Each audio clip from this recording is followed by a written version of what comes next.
खबर शामिल करते हैं लाहौर से, जहां सदर पाकिस्तान मुस्लिम लीग नून ने नौजवानों से खिताब करते हुए कहा कि मेरे पास तेल है ना गैस, हमारा असासा नौजवान नस्ल है। नौजवानों की रहनुमाई ना की तो बहुत बड़ा चैलेंज बन जाएगा। पाकिस्तान मुस्लिम लीग नून के सदर मियां शहबाज शरीफ ने कहा है कि हमारे पास तेल है ना गैस, हमारा असासा नौजवान नस्ल है। नौजवानों की दुरुस्त रहनुमाई ना की तो बहुत बड़ा चैलेंज बन जाएगा।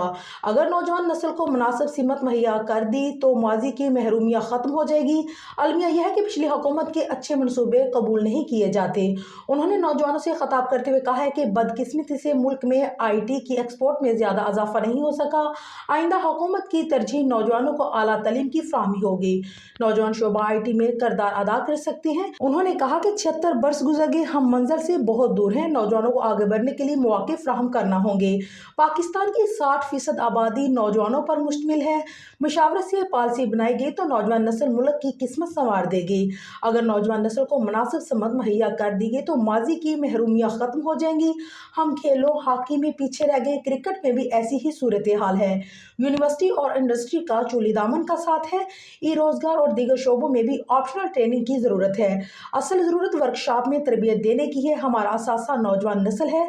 हमारी हुकूमत में 500-600 बच्चों को चीन भिजवाया गया ताकि वो चीनी ज़बान सीख सकें और वापस आकर CPEC के लिए किरदार अदा कर सके। CPEC का अगला फेज मुश्तरका सरमाया होगी। शहबाज शरीफ ने कहा कि पंजाब में हमने स्किल्स डेवलपमेंट बनाई और हज़ारों बच्चों को ट्रेनिंग दी।